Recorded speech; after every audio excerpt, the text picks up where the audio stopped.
Yo, what's poppin', everybody? Welcome back to the podcast, another episode of Caffeine and Green with your man, Cajon Blvd. And per usual, before we get into it today, I just want to make sure that you guys are heading on over to the brick and mortar Caffeine and Green Cafe. That's right, baby. We got a location now, if you guys didn't know, but it's 3072 El Cajon Boulevard, right in the heart of North Park. That's what I'm saying. Pull up, come through. You can get a bag of coffee. I'll make you some lattes, or just a black cup of coffee, or even grab some merch. So make sure you guys are pulling up. We're open every single day except for Mondays because we roasting on Mondays, but every other day, Tuesday through Saturday, it's 7 a.m. to 3 p.m., and Sundays, 8 a.m. to 3 p.m. All right, y'all, pull up, 3072 El Cajon Boulevard. Let's go. All right, my guest today is Izzy Arechiga-Arias. He is the owner of Mystic Mocha Cafe here in San Diego, more specifically University Heights, if you're familiar with the neighborhood. He is quite the young entrepreneur. I love my G. It was such a fun conversation. He started when he was 26 in the middle of the pandemic, and he just has followed his dream. He's made such an amazing transition into the cafe and taking over ownership. It was a really, really fun story. And then who knew? He was raised in TJ. So there's a lot of good, fun stories with that as well. So without further ado, Izzy Arechiga-Arias. This is your time to shine, homie. Let's go. Give me caffeine and green. It's your boy Connor. What's good? Good. Caffeine and green. And we're live. Yes. Love it, man. Dude, perfect. Izzy, what's your last name? It's a tough one. Arechiga-Arias. Arechiga-Arias? There, you got it. Yo, stop playing with me. Arechiga-Arias. Yo, I love. You're gonna have to spell that for me later. You got you, bro. Dude, that is such a sick last name. Izzy Arechiga-Arias. Is that right? You're good, dude. Yes. All right, sir. I like to get right into it. You own Mystic Mocha Cafe. I do.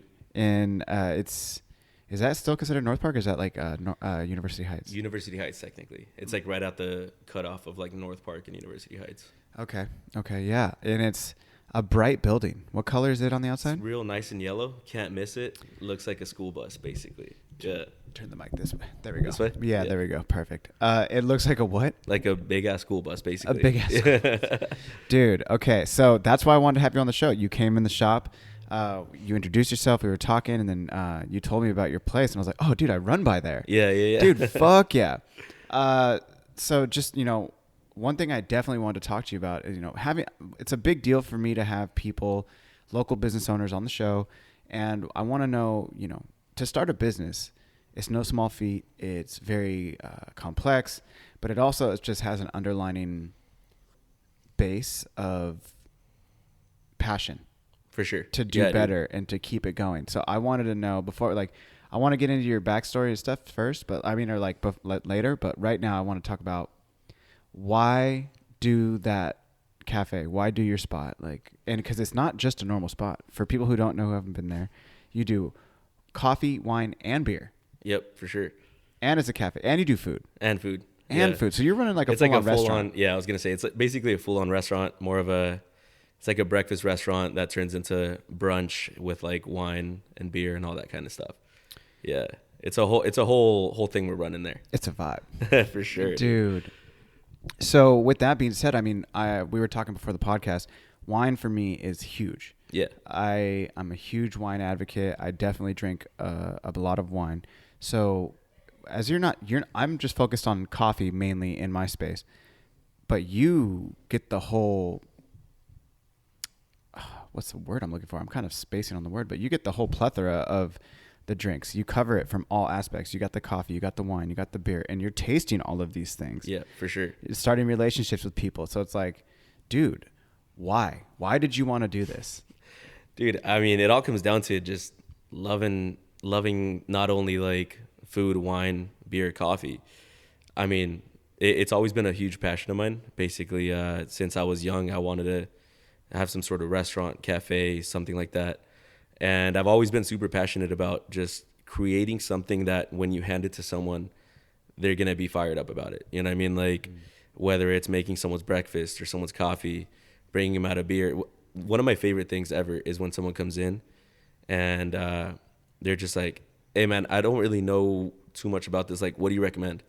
And I'm just like, oh, dude, it's a blank canvas. I can go from here. You know what I mean? Like, I'm like, what do you usually like? What do you like to eat? What do you like to drink?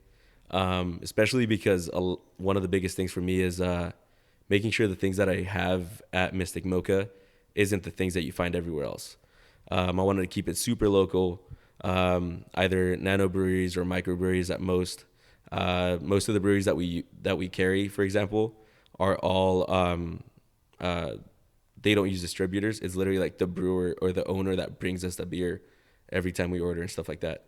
And that's the same thing we do with our coffee too. I didn't want to make it like just another coffee shop that is just, the pretty basic stuff where it just looks really pretty for Instagram. I wanted to make it like the whole thing, everything has, it's specialized in, so to say. Well, yeah, I mean, I would imagine the one thing, I mean, again, bringing it back to the conversation we had before the podcast, coffee and wine have so many similarities and crossovers. Yeah. That there's a level of sophistication in wine that is not portrayed in coffee, in my opinion. For sure. It's just a different level. Yeah. I mean, it's different for its reasons. And I'm not trying to take a shot at coffee or anything like that.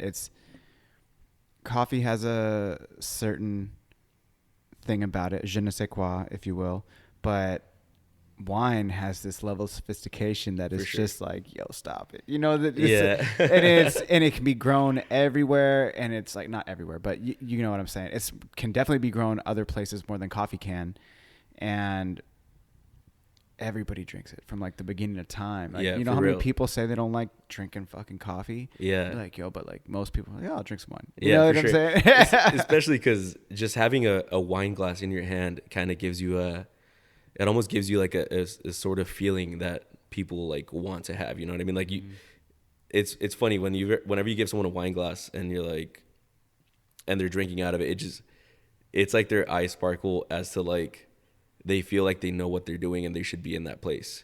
Okay. And I feel like coffee is, I mean, don't get me wrong, I love coffee. Like you said, I'm not trying to bag on it or anything, but it just has that notion of like, just get my morning going, grab a coffee, get going. You know what I mean? Like, so it's cool to have sort of all three things. I feel like it's different layers of like how people take it, I guess, Mm-hmm.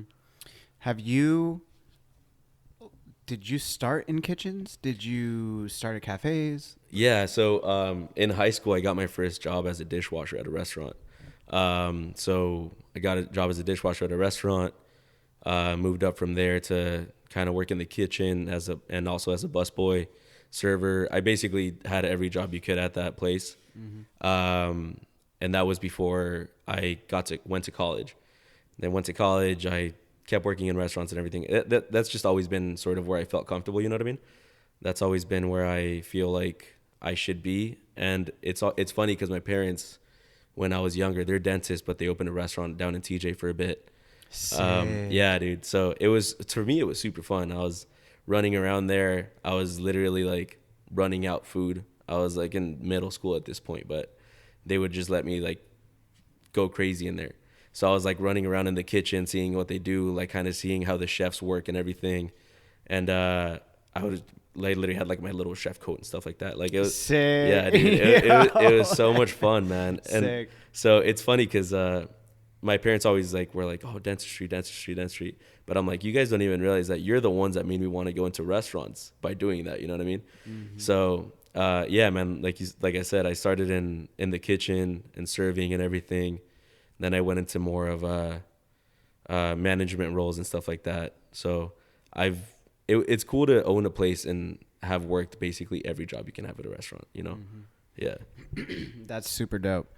Was there any pause in between, like you going from like, you went to college, you said you worked in restaurants. So did you work another, a different path and then end up into cafe or? Yeah. So I went to college for business and, it was one of those where I was raised super traditional Mexican, so college isn't an option. It's just kind of like it is what it is. Yeah, you're going. Yeah, and basically I like graduated college. I was living in Portland at the time, and I went into like a corporate job where I was leasing apartments and stuff like that. Then I went into like the corporate office working, and it didn't last very long. I was very quickly like, dude, I can't wear dress clothes and sit at a desk for hours at a time. Like I would I would probably drink like 6 to 10 cups of coffee just because I wanted to get up and walk to the coffee machine. You know what I mean? Like I was just like, dude, get me out of here. So yeah, I like very quickly was like, you know what, this is not for me. Like the corporate 9 to 5 jobs and everything. So it's funny because in college I had a project that I had to work with a business, like a local business in Portland, and I ended up working with this brewery called Great Notion, and I went in there, and at that point I was just kind of like, beer's cool, you know what I mean? But I was a college kid. I was drinking PBRs and Tecates all day. And it's cool because I met the owners and they were like, yeah, man, we used to brew in our garage. And then it's 2 brewers and 1 dude that like new business. And they're like, let's try opening a brewery. And the guys like went through every single part of the process with me, everything. They took their time.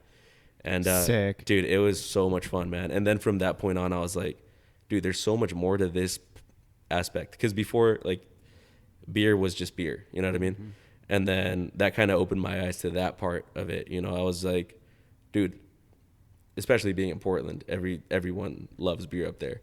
So I very quickly like did so much research. I started working for Anheuser-Busch for a bit.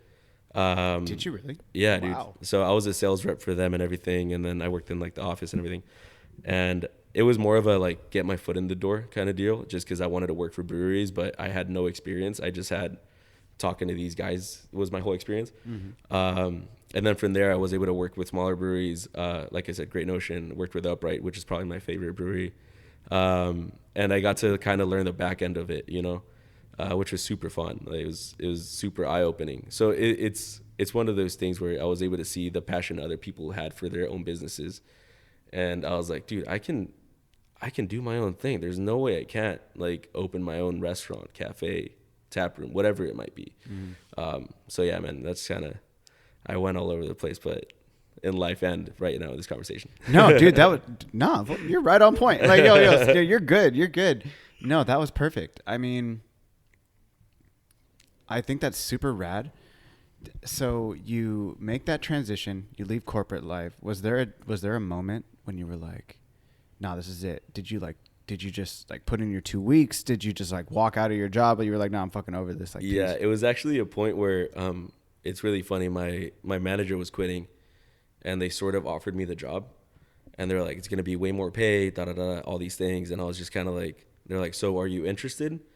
And I was just like, I literally just sat there for a second, and I was like, I don't think I'm gonna be here much longer. Like it was like they were like, oh, are you about to take this up like higher position? And I was like, nah, man, I'm No, I'm already over too it. deep in the hole. Like I'm too comfortable. You know what I mean? Yeah. So it was just really funny because yeah, I literally like as I got offered that job, I was like, nah, I think I'm out of here. And I put in my 2 weeks. I quit. I didn't have any like jobs lined up or anything, and that's when I started going into working with breweries and stuff like that. Sort of, it felt like I was going back to where I left off when I was working in restaurants and all that kind of stuff, you know? Sick. Yeah, dude. I like that. Yeah, man, it was super fun, especially because during college I was still working full time at a restaurant, so it was just I never like gave myself a break of it other than those like couple of years, you know? Yeah. Yeah. But what's good, I mean, what's really awesome about that is that you were able to understand that appreciation that went from maybe just something that you've always done. Yeah. And then it just like blossomed into something else. I mean, Yeah. to owning your own spot. I mean, Yeah, for sure. So you leave your spot, you're working with breweries. How long did that last? I was working for breweries for a couple of years. Not a super long time because I got that itch to open up something. And I was like, cool, man, I'm going to try to open something of my own. I started saving up I was already saving up a bunch of money as much as I could. And I was like, I'm going to try to open up a food truck because in Portland, there's food trucks everywhere.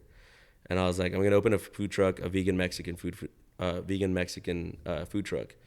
And I was like, sick, dude, I'm going to quit my job, everything. I gave like a month's notice just so I could train the new guy, all that kind of stuff. And right as I'm about to make that transition, what's it called? the lady I was gonna buy the food truck from. I already had the spot I was gonna put it, everything. Because how it works is there's like food truck pods where you can only have one of each thing. That way there's no like wild competition. And the lady just out from under me, like we already had like figured out a contract and everything, and she just sold it to someone else that offered her more money. And I was like, oh man, now I just left my job. I had all this money that I was saving up for that. And then the funny thing is that 2 weeks later, COVID started. And I was just kind of like, damn, dude, now I can't apply for unemployment because I technically quit my job.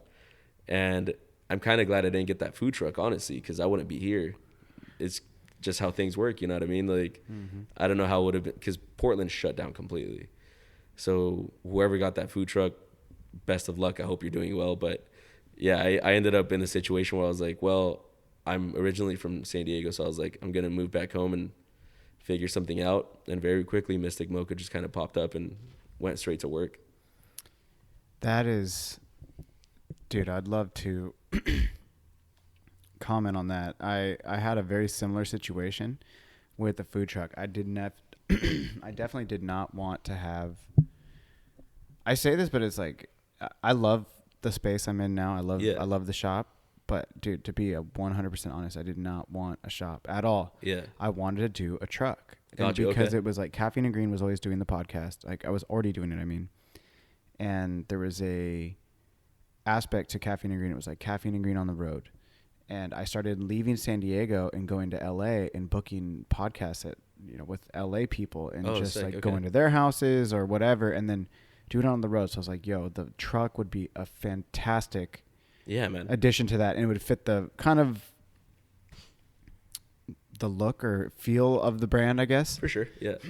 Excuse me. And I remember thinking, like, okay, I'm gonna get a truck. We're gonna do this. All the Amazon bought out all the Sprinter vans that I needed to like kind of redo it, and I didn't want like the boxy ass one. Yeah. I feel you. So I ended up finding this Dodge ProMaster, and this guy was like, yeah, I want like, I think it was like $89K for it. And it was already done. It was already like souped up. It was buttery. Yeah. Had 3 compartments. It was going, dude, I was basically just buying something ready to go. Yeah. Just slap the logo on there and you're set. Let's go. Yeah. Redo it, rewrap it, whatever. And come to find out, he wouldn't, like, I was asking for the VIN number for this car forever, bro. Yeah. The day we were supposed to get it, I had my homie coming to like look at it, who's a mechanic. I was like, hey, I want you to check for certain things that we had discussed, and I was like, I want to be sure it's legit. I get the VIN number, and then I get a call from like a disgruntled employee talking all this like crazy shit about the owner, and I said, dude, I don't care. I'm just trying to buy this off him. He's like, I would be wary of this guy, blah, blah, blah, blah, blah. Whoa, okay. Dude, super crazy. And then like a couple minutes later, I get a VIN number from this dude. I check it, like a background check, and it was like, this thing's a lemon. The front end blows out. The back end blows out. Like this, that, and this, woo, whatever. And I told the dude, I backed out. I hadn't signed a contract yet, but we had all the contracts and everything. I said, as soon as the mechanic checks it, we Gucci. Like, we get a good bill of health, I'm okay. I back out. The dude starts like just blowing my phone up, all this crazy stuff. And then he ends up trying to offer it to me for $20,000. No way. Like, the dude thought he was set. He was like, I got this guy. There's no way I'm not selling it. He was like, I'm good. And then he was like, dude, I just want to get rid of this. I'll give it to you for $20K. And then I like talked to another mechanic. I was like, hey, it says the front end, the back end and the front end blow out. How much is that? He's like, dude, for those cars and it's souped up like that, he's like, you're looking at anywhere between 10 to 20K per piece. And I was like, nah. I'm good. That investment just got wild. Dude, it's got so wild. And I said, because I was thinking like 4 to 6K. He's like, nah, way more. Yeah. But so I was like, it was a blessing in disguise that the truck did not happen. For sure. Dude, because I mean, this spot is great, man. Thank you. You got a good spot here, dude. Dude, I mean, that also comes with its challenges. But I mean, I know. So back to you, when you find Mystic Mocha, you found it during COVID, I'm assuming. Yeah, like right in the middle. Yeah. Right in the middle. October 2020. What day? What day did you like start it? Like did I first go see it? Well, because like I launched Caffeine and Green October 1st, 2020. Oh, no way. Yeah, well, as a roasting brand. Yeah. Got you. Well, that's when I first saw it was October, and when I went to go check it out, the shop, it was funny. I went with my brother, and we walked in, and he just like instantly looks around and he goes, "Oh man, absolutely not." Yeah, like literally, dude. And it's funny. My brother's a super smart dude. He's finance major, all these things, has his own company, and I was like, "Man, come on, we can make it work." And he goes, "I." Just I over mean, it. yeah, we haven't even stepped a foot in the place. We're literally like opening Just the at door. the outside? Literally, he's just looking in through the window, and he's like, "Dude, nah, man, this thing needs a whole new thing." And I mean, everyone obviously, like I said, like we were talking about before, every coffee shop has their own vibe, their own everything. But Mystic Mocha past owner was not what it is now, and I don't mean to like hype myself up or anything, but dude, the amount of work I put into that place was wild. Yeah. I'm pretty stoked on how it came out looking, but like we built a new wall, we put in like a new RO system because the past owner wasn't even filtering water. Like it was just like, Whoa. yeah, dude, like it was just super like, That's so heavy. yeah, Yo. I mean, yeah, Dude, I definitely know. Yeah. Yeah, that's gnarly. Yeah. Especially San Diego water. Stop dude, playing. Like, go for yeah. it. I was like, yo, how is this guy running, bro? Is it no one done a health inspection on this guy? But yeah, it was just super funny because the guy's like, yeah, man, it's all ready to go, da da da. And it was like an older couple that were like ready to retire. Yeah, they were just over it. Yeah, they were super over it, and they had closed the shop down before COVID even started, but they kept trying to like, again, own journey, everything, dude. But they kept trying to like use the fact that they were still trying to reopen to like get more money out of me. You know what I mean? They kept being like, well, like we're closed down, but we still kind of want to open it unless we get a really good deal. And I was like, all right, dude. Yeah. Like, I'm sure you are. And I was just like, you know what? Here's my offer. Take it or leave it. Take it or leave it. Yeah. And the dude came back with like a counter, and I was like, oh, cool. Still the same offer, man. Like I was like, dude, I'm about to buy a business in the middle of COVID that I need to remodel the whole thing. And I don't have any income right now. So you're getting what you're getting. If you're down, you're down. And the dude literally took from October all the way to December. He made me like wait around for 2 months, man. But I was like, in my mind, I was like, I know what this place could be, dude. Like I was like, in my mind, it was already done. Like, you know what I mean? Like, so I was like, well, dude, you decide whatever. If not, same thing as a food truck. Life is life, dude. We'll find something else. And in December, I finally signed over everything. And then from there, man, I had to wait 4 months for the health permit because I needed to renew my alcohol license because he didn't renew it because he didn't actually sell any beer or anything there. He just had the license. And that was a big thing of like why I was like, this spot is sick, dude. I can already do beer, wine, everything. So that plus also I was remodeling, so I couldn't do the health inspection, and they were super understaffed, so they couldn't have anyone come out when it worked for me.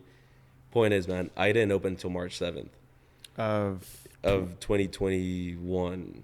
So technically I bought it December 2020. I was ready to open. I was like full on like, let's do this.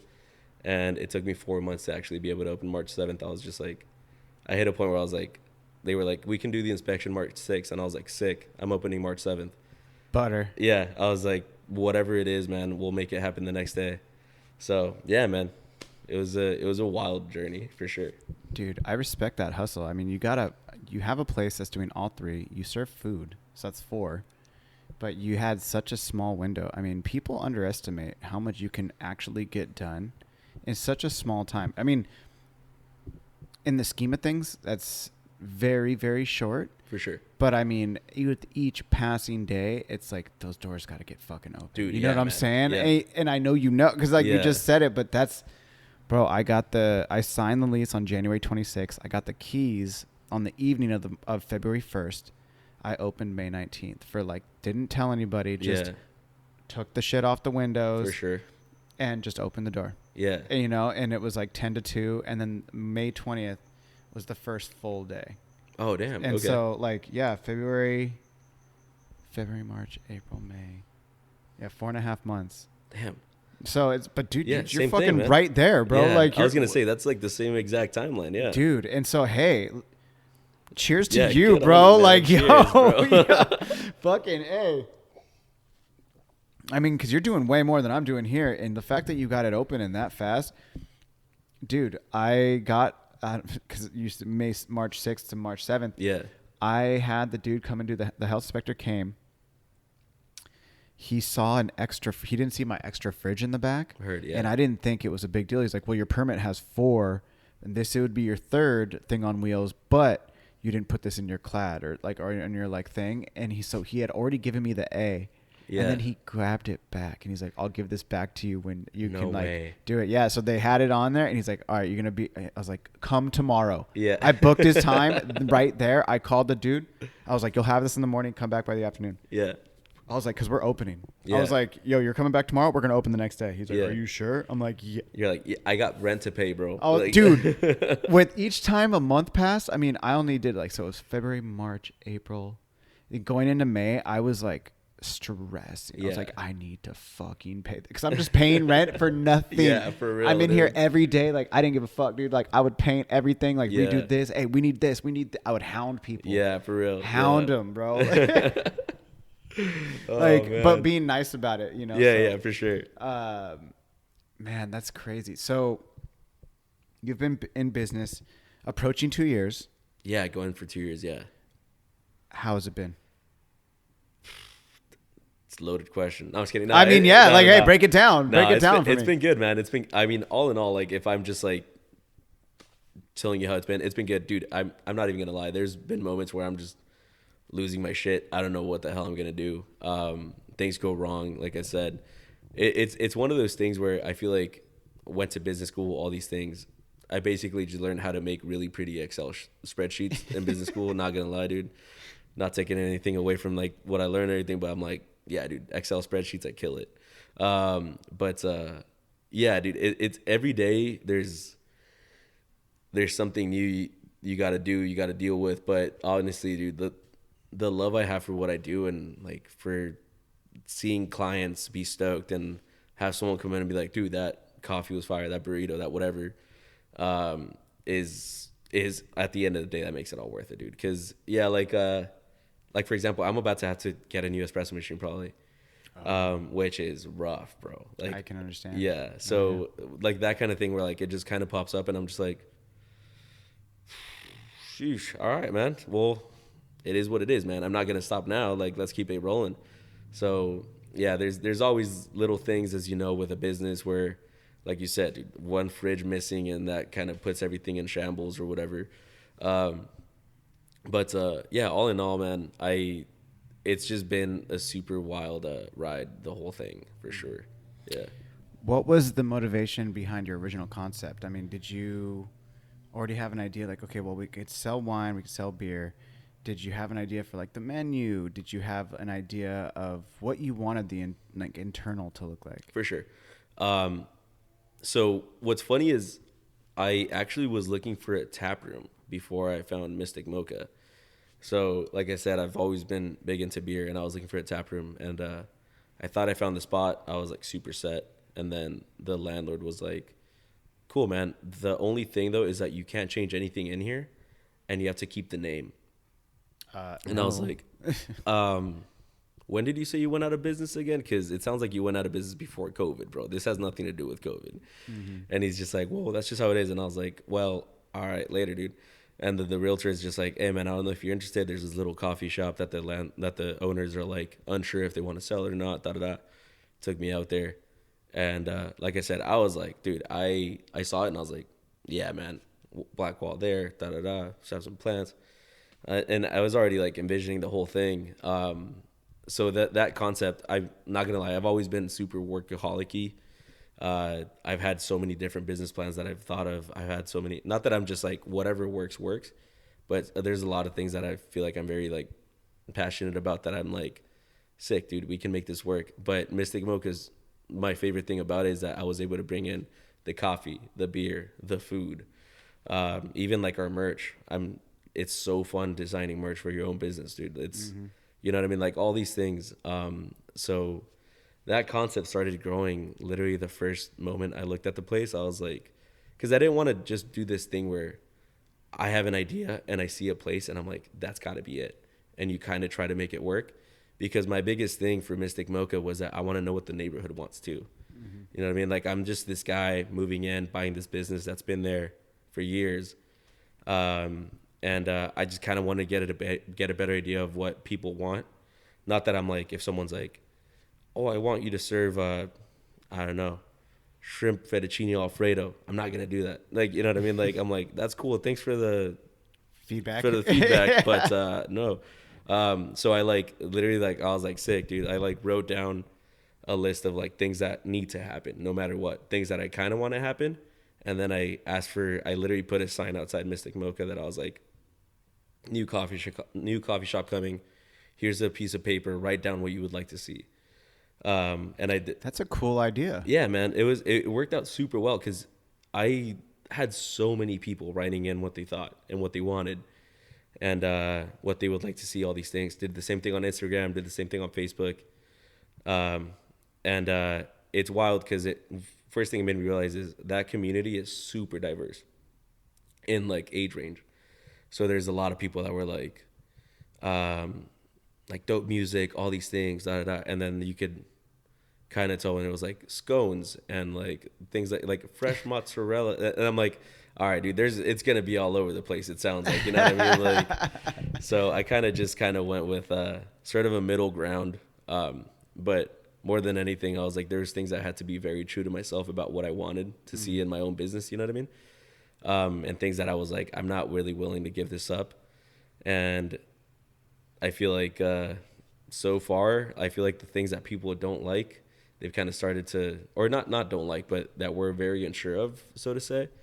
One of them being me, just because, like I said, the last owners were like an older couple that were like very calm, listen to Grateful Dead all day, that kind of thing. And I was just like, I come in and I'm just like, I was painting the building one time. I was inside painting and I was listening to Iron Maiden super loud because I was just like going in painting. And this older lady comes by and she's like, hi, I just want to make sure that you're not going to be playing this when you're open. And I'm like, oh no, I'm covered in paint. We're not open. Like, I was like, it's just me in here working. Yeah. Dude. You know what I mean? So yeah, man, it was all just a lot of me just kind of doing solid research as to the neighborhood, but kind of keeping myself and what I want in mind. Yeah. Dude, that's so refreshing to hear. I have to say, I've never heard somebody get in touch with their community like that. Mm-hmm. It's definitely I don't know, man. That's like a really forward-thinking way, like in my opinion, because all I can compare it to is like what I have here, and because there's so much competition in the area for coffee. Yeah. It's kind of more of like, this is what I offer. You either rock with it or you don't. But now as I think about it, like, what would I ask like of my customer demographic? Because I've already established how things are here, that question makes me think like, they already know the vibes. Yeah, 100%. What would I do differently? Damn. Dude, that made me like think about it made me think about that in such a different way, because it's like, I do want to do things like, I don't want to do like a fucking pumpkin spice latte. Like, I did 100%, dude. Yeah. I did it, and at November 1st came, and I was like, it's done. It's gone. Yeah. I'm not doing that again. Yeah, for sure. And because I'm not a big fan of that drink in general. I feel that, yeah. I want to do something that's going to be different. Yeah.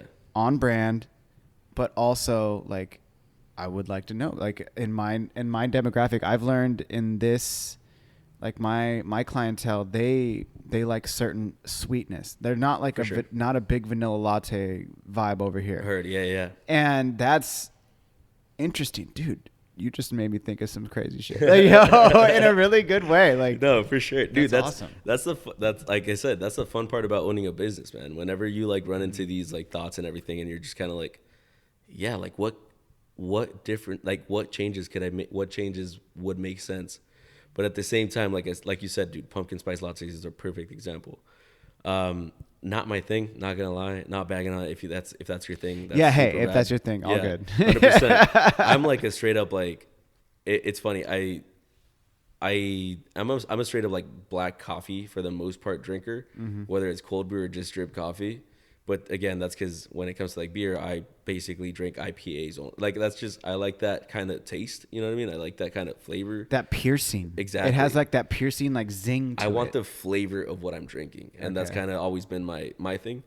But dude, I can't open a coffee shop and be like, yo, we only make drip coffee and cold brew. Like it's. But dude, you can. Dude, there's been so many Yeah, crazy things, and I'm only gonna push back on that. No, 100%. Yeah. Because there's Jeff who owns Storymakers. Okay. Yeah. He Down his in whole Barrio, right? Barrio, yeah, right across the way from Cafe Moto.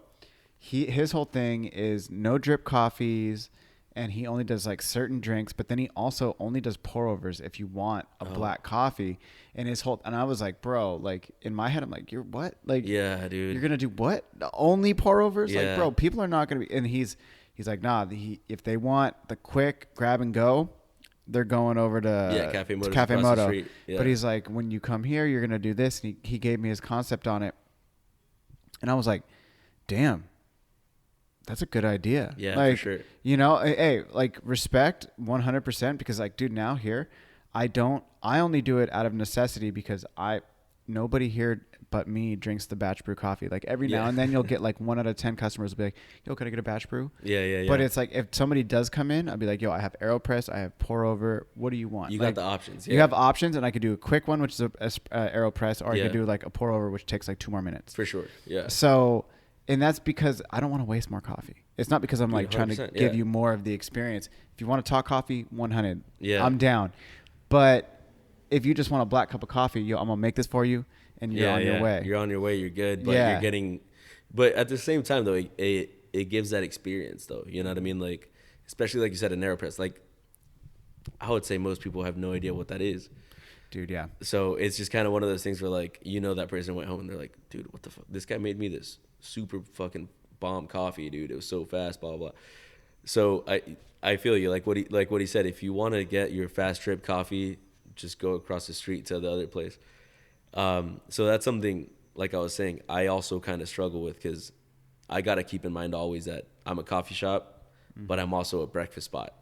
You know what I mean? So there's so many times that people want like their coffee, and it's so funny, dude. I had this dude come in the other day and was like, he was like, oh, I want a coffee, but I don't want any of those weird girly latte drinks. And I was like, what a weird way to start this conversation, man. But okay, you could have just said drip coffee, my guy. Yeah. And I'm just like, oh, for sure, dude. And I gave him his drip coffee, and he literally poured out half of it, and he goes, can you fill the rest with half and half? And he goes, where do you have your sugars? And I'm like, dog, you basically just made yourself a latte, but that's cool, man. Like whatever makes you happy. But yeah, but those kinds of things where people are so like headstrong about their thing, mm-hmm. and I gotta keep in mind not only the coffee side but also the food side. So it's a weird like limbo that I'm in over there that I gotta kind of keep both customer bases in mind. But yeah, like you said, like if you're like a super specialty coffee shop, you could totally like be like, I'm only doing everything espresso. Like if you want a drip coffee, try this, try that, which is super dope. That's the kind of coffee shop I would want to go to. You know what I mean? Yeah, like, yeah. It's very interesting. I have been to coffee shops where they're like, oh, we have, if you just want a black coffee, we can do an Americano. But for me, I mean, this has nothing to do with having a coffee shop, but that bums me out almost because, dude, an Americano tastes completely different, Dude, yeah. from a black cup of coffee. Totally. You know what I'm saying? And I have my espresso. I dial in every day. I have to try the espresso shots, and then I won't even drink espresso until later in the day. Yeah, for sure. I will straight up drink a black cup of coffee afterwards, and even after I cup, then I'll drink my cup of coffee to like enjoy it. Because it's I don't know. It's for me. I don't know. Like that's how I drink my coffee. Yeah, you know what I'm saying? Or I've been on like a cappuccino tip lately. I'm on my cappuccino tip again.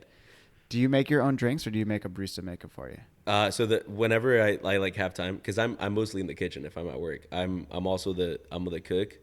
So it's funny because a lot of people just know me as the cook. They have no idea that I own the place. That's tight. That's tight though. Yeah. It's super funny. They're like, it was funny. Got a Yelp review that was like, the cook was super nice. Da da da. And I was like, oh hell yeah, thanks. I appreciate it. Like, you know what I mean? Like, but I kind of like it honestly. It also feels weird to me still to say that I'm the owner. I'm always like, oh, my coworkers. Like, I'm like, they're not my employees, bro.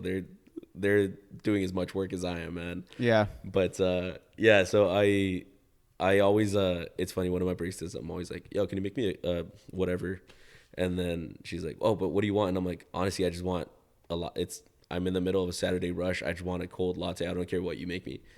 And well, the first time I asked her that, she was like, was that a test to see if I was making you good coffee? And I was like, no, I just want coffee, dude. Like, yeah, I was just like, give me some coffee. Just give me some coffee right now. I really don't care. I'm in the middle of making like 10 chilaquiles. Like, I was like, so yeah, no, I whenever I have the time to actually make it myself, dude, I love making my own coffee.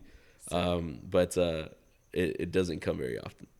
Okay. I'm either running around. If I'm not cooking, I'm also on my laptop outside, just like doing work, you know, like there's so many things to do. Yeah. Dude, I know. I can only imagine too with you. Like, dude, you're running 3 things at once. That's so complicated. Do you have I guess specialist is a different yeah, specialists would be, you know, is there one person for each that does each thing? Yeah. I mean, me. That's you? Oh, I mean, dude, I'm the, like I said, it's one of those things I'm sure you can relate where I wear basically every hat in that place, dude. Like, not only am I the guy that gets, like, I'm at Restaurant Depot every other day, getting groceries for like the food side of it, and then I'm also doing the orders, and then I'm also cooking. I'm talking to the customers, so it's a lot, but at the same time, I have so much help from my baristas and stuff. Yeah. Taking care of like the front of the house stuff. Well, it takes a village, right? Yeah, dude. So like, yeah, I've like one of my baristas is definitely the one that I'm like, if I'm like, I'm gonna be gone, I need you to take care of it. She's super on top of it, which, dude, is a blessing. Like when I went to Argentina for like 2 weeks to go hiking, and I was like, I'm gonna be gone. Can you take care of it? I was like, I need a break. Like, it's getting wild. And she was like, yeah, for sure. I came back and I was out hiking in Patagonia. Like, I was like stressing. I was like, fuck, dude, I don't have any service. And is everything okay? Is everything da da da? And I got back and they're like, yeah, no, everything's been great. You're good. And I was like, oh, sick, dude. Awesome. All right, cool. Like, take more vacations. Then. Yeah, I know. For real. Y'all got it? All right, later. Dude. Yeah, no, I can completely agree with that. I mean, dude, but even that, you're on a different level than I am. You're on a whole different. I was definitely at the beginning, I think I was overzealous in my employee needs. Yeah. But I was blessed with like really like great friends who wanted to work. Sure. But, you know, they got other job offers. And then I was like, yo, like 100, take those. Yeah, I'll just do this. And so I'm doing it now. And so I'm actually like, yeah, I'm not just like a client. I'm the player president. You know, like Biggie says, like, dude, I have my apprentice now. Yeah, like, for sure. That's it for roasting. And dude, I don't know again when that'll actually happen where I'd be like taking a vacation again. Man. I mean, I've been very lucky this year, even with the shop, to go to like Tahiti and Mexico City, Guadalajara. So I've definitely traveled, but now I'm just like, as the year's coming to a close and like with next year going to be like a really gnarly year, I'm like, damn, son. Dude, you're growing though. You're growing the brand like crazy, man. I just saw you got a bunch of new accounts and everything. Man, You're killing it. But also, like, that's the thing. You're running the coffee shop, but you're also running a whole roaster. You know what I mean? Like, you're roasting your own beans and everything. Like, that's huge, man. It's complicated. Thank you. Yeah. Well, thank you. I appreciate that. Yeah, but it's also, dude, I mean, talking about Yelp reviews, I mean, I know you can relate is I never understood Yelp really until I was on the other side of Yelp. For sure. Yeah. And how important they become. And I know that, I mean, like, I hope that doesn't sound weird, but when people come in because they read the good Yelp reviews on Of course. you, it makes it kind of, I guess it gives it a level of importance that maybe it really shouldn't matter, because you go to some places and they're like, don't leave a Yelp review or something like that, But then you see how the benefit of what Yelp can do for you, and people are like, yo, I came in here because of this, and I completely agree with this, or they want to leave a compliment or a comment, and then it just continues to kind of snowball. Yeah, it's such a tricky thing. Like I said, being in restaurants for so long, man, Yelp can make or break you. It really can. And it's funny because I was actually laughing about this with my buddy the other day, because he manages a bunch of restaurants. I don't know if have you ever been to Karina's, the seafood spot? Anyway, if you haven't, I don't know. Recommend it, dude. Fire. Okay. But yeah, he runs a bunch of them, and we were laughing because it was his birthday, and he was just showing me funny Yelp reviews that he's gotten, where people were just like trashing him, like him personally. Whoa. Like not even the restaurant. Like they were like just things where like people are just so like out to be so mean. Where like he had this Yelp review where he was like, and then the dork with the glasses that thinks he runs the place, and he's like, I do run the place. What are you talking about, bro? Like just like that kind of thing where he's just like, damn, dude, this lady just had it out for me for no reason. And I've gotten a lot of those too, where like, especially having switched from like a past owner to me being the owner, and so many things changing, and a lot of the people around, or like the regulars from like the last owner, like I said, with me as like being a 26-year-old dude that bought a business, and also just like the changes, so many people have been like, oh well, I don't like it, and I'm just like, well, give it a shot, you know what I mean? Like maybe you'll like it.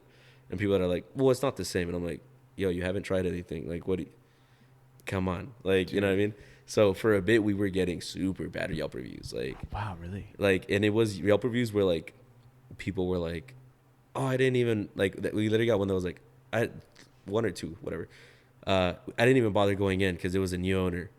And I'm just like, oh, sick, dude, now you just trashed me to so many people, bro. Like, so yeah, those kinds of things. Not even giving it a shot. Yeah, like, yo, man. what the fuck, dude? Yeah, Come for real. on now. And I'm just like, oh, man, dude, it's so rough because I like, someone complains and I got my put on my smile, and I'm like, yeah, for sure, let me get you something else, whatever, let me remake that drink that you said you waited 30 minutes for. When I was like, it's drip coffee. Did you wait waited 30 maybe minutes? Yeah, Yeah. you waited 1 minute. What are you talking about? Like, I was like, you're here in the middle of a rush on Mother's Day. It's a busy day, you know what I mean? Like, but yeah, man, like you said, Yelp is one of those things that I'm really appreciative when I get a really good one. You know what I mean? Like, it's one of those things where it's funny. We'll be out at dinner and I'll like get a review, and like my girlfriend's like, what? And I'm like, nice. Nah, just something good. You're good. Like she already knows, like, cause she works in restaurants too. And then like randomly I'll just get one, and I'm just like, damn, dude. Like they're like, they don't have any vegan options, and I'm like, I am vegan. I made a whole menu to make sure that there's vegan options. But you know what I mean? Like, again, having coffee and food and beer and wine, all these things, there's so many factors that could go wrong. But there's also so many factors that could go right, which is the fun part. You know what I mean? Yeah. Dude, well, having a significant other that works in restaurants, do you bounce ideas off her to kind of see what you think would work, or? Yeah. Oh, all the time. Yeah. Sorry, Lindsay. She has to listen to me talk about it all day. No, yeah, it's such a cool, dope relationship, bro, because she is willing to listen to it. She works in a restaurant in like Del Mar. That's Oh yeah. super fancy, bro. Yeah, you know what I yeah. mean? Like, I'm just like, damn, dude, they spent how much? Like, so it's just one of those things where like she'll be like telling me about it, and I'm like, oh yeah, that sounds like a rough day, and I'll just stay quiet, and she's like, all right, cool, it's your turn. Tell me. Like, and I'm like, all right, cool, I got you. Like, I was like, I got stories. Yeah, you want to really hear what hit the shit? Yeah. Like, what hit the fan today? No, I'm just kidding. No, yeah, and yeah, I'm always like, even like when I'm like trying to design like new merch or whatever, I'm always like, because I always keep in mind, again, with whether it's merch or the menu or whatever, I'm like, this is what I like, but that doesn't mean that's what everyone likes. So I try to like get like her view on it and all these things, you know. So yeah, it's super nice having someone that like understands the hustle that I'm going through. You know what I mean? Yeah, definitely. You know, I've dated one person who's worked in the restaurant business, and it's a different beast. Like straight restaurants. Yeah. Yeah, dude. Oh, that hustle is real, and like the nights are long. Yeah, for real. Their days start at what? Like, I mean, honestly, your days could probably start at 10, 11. Yeah. And it'll go till like 1 or 2 in the morning. We couldn't have more opposite schedules. Like I'm up at 6. I'm up at 6. By the time I'm done with like work and everything, it's 6 basically, 6 p.m. And she's going into work at 6. So it's just one of those things where like we're like, all right, cool. Whenever I have a day off, like usually Wednesdays are my day off that I like we don't have food. I'm like, yo, I don't want to think about Mystic Mocha. I want to try to get as far away as possible. Like just have like a moment of like completely decompressing. You know what I mean? Mm-hmm. But it's funny. She's actually an artist. She makes music, and sometimes I'll like come at her with like she works at a restaurant, but there's like the whole business side of it. It's not just like there was this customer that was all mad. It's like, oh no, there's like also, like I said, special machine broke, this happened, that, and she'll start telling me about, she just put out a new album, and she's like she always calls it album mode, where like for like the last 2 months I've been like, she's throwing so many terms at me and everything, and I'm like, I want to be super supportive, but I get what you feel when I'm like in full on business owner mode, you know what I mean? Like I'm like, yeah. Sick. Yeah, dude. Wow. Dude, that's really cool. I'm glad that you guys like have that dynamic and that it works like that. That doesn't come a lot. So that's super dope. Why Mystic Mocha? Why the name? So what's funny, I don't know. Just came up with it. Actually I inherited it from the last owners. So I actually had a whole plan to change it. I had a whole plan to change the name of Mystic Mocha and everything. I was already starting to start the paperwork when I was remodeling. And these 2 random dudes came up, and they were just like, oh, can I look in there? And I'm like, yeah, for sure. And I was like, it's a mess. I'm in the middle of painting. And they're just like, oh, that's different than how we did it. And da-da-da. And I'm like, oh, what do you guys mean? And they're like, oh, we built the place. Like, we're the original owners of Mystic Mocha from like 15 years ago. And I was like, oh, what? And they're like, yeah, no, like we built this place and you're the 4th owner. So it was funny because I was just like, damn, I can't be that guy that just comes in and is like, it's no longer Mystic Mocha, you know what I mean? Especially because these dudes are they come in like once a month just to see how everything is. You know, like they're just like, oh, cool, Izzy, how's it going? Da-da-da. Like everything, I'm just like, damn, these guys are dope. Like I'm like, I could technically, but I was like, I don't want to do that to the neighborhood. I feel like it's like a neighborhood staple. So I was just like, I was like, sick, dude. I guess Mystic Mocha, I'm gonna make it work. And it's really funny because I'm so glad I kept the name. I actually really dig the name, especially because of just the vibe that's in there, that we've created, and also like the just sort of little things that I can do that people can kind of notice along the way, and keeping it to like the University Heights. I guess how there's a lot of things in that neighborhood. Like for example, it used to be like a ostrich farm. Apparently, I didn't know this before. I moved. Yeah. Wait, Mystic Mocha or like University Heights area? There used to be hella ostriches. Yeah. Whoa. Yeah, dude. I had no idea. And then what's it called? I was just like, one day I was just like, why is there? Because again, I grew up in Chula Vista. I didn't really come up to like North Park, University Heights very often. And I was just like, why is there ostriches like all over this? Like on the signs and everything. And I looked it up, and apparently it was an ostrich farm. And I was like, dude, that is wild. I would have never guessed this like long time ago. Yeah. So like we put like a big ass like ostrich sticker on the wall and stuff like that to like try to like, I'm like, dude, we're a part of the neighborhood. We can't just like be in here being like the totally different shop that's not like honoring that, so to say. Yeah, paying homage. Yeah, exactly. That's dope. So yeah, it all kind of comes back to like me being like, hey, I got to be respectful of what was here first. You know what I mean? I can't just completely switch it up. Yeah. Dang. That's really cool, man. I mean, I feel like it's almost like noble that you didn't do it, because most people would just be like, fuck it, it's my spot, I'm changing the name. For sure. You know what I mean? Yeah, 100%. I mean, I can't tell you how many times people have come in here and man, it's so crazy that, it's a cafe now. It used to be a record store. Yeah, Like, yeah. It's like, definitely knew it was a record Yeah. store. Like, they're like, oh yeah. And then it was like a scooter spot before that. And then like, and then after the record store, wasn't there there was like something else here. I was like, yeah, it was a sneaker store. And now it's a cafe. Yeah. They're like, dang. Okay. Yeah, Well, yeah, for real. it was very interesting, but I mean, yeah, we just it changes names every time. But your spot is like respect. That's the thing. That's the thing though. You've like marketed it, especially since you already had a brand coming in. That's worked out super well. You know what I mean?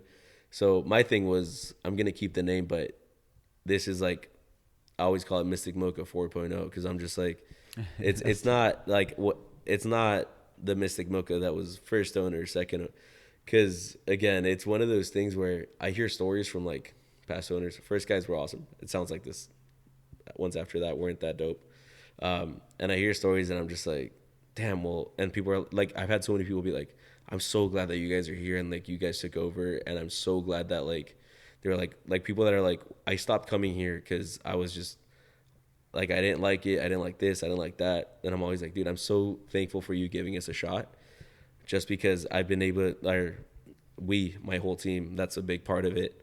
Their whole, like their personalities, their whole everything. I always try to like be like, yo, be yourself. Like don't try to fit the mold of like being here. Don't try to make this like a Starbucks kind of coffee shop or anything. Mm-hmm. I'm like, be yourself because you are as much a part of this as I am. Because people come in here and I'm cooking. Like they see you, they see your tattoos, they see your hairstyle, they see everything. You know what I mean? Yeah. And that's such a big part of it that like people like can really get to appreciate the people that are serving them, that they're talking to every day. And there's so many like straight up like actual friendships that have come up with like our customers where I'm just like, damn dude, I'm so like, it's so exciting to be in a situation like that where like people like we'll have customers come in and they're just like, oh, what's up dude? And I'm like, you want anything? And they're like, oh no, I'll be back later. I'll be back for a beer. I just like was on a break and I thought I'd come say what's up. And I'm like, what's poppin'? Yeah, literally. I'm like, damn, dude, that's so dope. Like I love that, man. Like it's so fun to like be such a part of like what is become University Heights. You know what I mean? It's the neighborhood. Yeah, for real, dude. That's a big deal. Mm-hmm. That's a super big deal to me. I would wholeheartedly stand behind that. That's definitely happened here. Yeah. My first regular, he's a fucking awesome dude. Shout out to Matt if you ever listen to this. He comes in and he always like, we just talk and he'll tell me about like his shit. And we're completely two different people, but yeah, I see him every day. Yeah, for real. And it's just like, yo, what's popping? How was things? How was boxing? Because Yeah. he takes like he has boxing class at 6 a.m. and he has to walk over there because he doesn't have a car, and then he'll like hit the grocery store and then he'll come in here and he'll just talk to me about like, dude, I love that. This, that, or this, and it's like, yo, this shit is so man. sick. it's so funny, man, because yeah, like those kinds of things where it's just like I'm like, dude, you buying a coffee or whatever is as much of like helpful to me in my day as you coming in and like being like that shows so much appreciation for what we're doing. You know what I mean? Mm-hmm. Like yeah, like same deal. I have this dude who's I consider my buddy now, Emilio, who like comes in and he's just like will talk to me about soccer for like he comes in with his laptop and he'll just like be like, oh, I'm gonna get a beer, and he just talks to me about soccer for like the next 2 hours drinking a beer. And then I'm just like, don't you have work? And he's like, nah, man, this is just an excuse. I just wanted to come in here and kick it with you guys. And I'm like, hell yeah, dude. I love that, man. Like, fuck yeah. Yeah, fuck dude. yeah. Dude, that's what makes it worth it. I mean, at the end of the day, it's with the coffee shop, like as far back as it goes, that was always like they say that the French Revolution was started in the coffee shops of France, because that's where the first initial discussions happened between people about like revolting. Yeah. And to me, that's so enticing. Yeah. Because I don't like the term safe place, because I feel like it gets overused. Thrown around too easily. Yeah. People are just using it for whatever. But like, what I do like to consider is that coffee houses are havens for people to be creative or have ideas or to come and work and do these things. and expand, and also at the same time share music, share funny ass stories, outlooks on life. Because I've had all of those conversations in here in 6 months. Yeah, dude, 100%. And it's very interesting. Dude, there was actually there was one girl that came in who used to come in here. I don't know where she's at. She hasn't come in a while, but she would chop it up with us. And she was sitting at that far ass table over there, and she would just talk about stories and all this hip hop music that she was fucking with. Yeah. And then she would put me on game on stuff. I was like, yo, this is actually pretty dope. Yeah. And then she just disappeared. I was like, oh damn. Dude, it's funny how that works, huh? You're just like, damn, I missed this customer, dude. She was super sick, and she was just on a vibe. And she said she would literally stop here. She said she worked. I don't even remember where the fuck she said she worked. But basically, at some point, she said that I was halfway between her job and her house. Gotcha. And so she would stop here and get a cup of coffee or a bag of coffee. Gotcha. And then, she just one day, I think.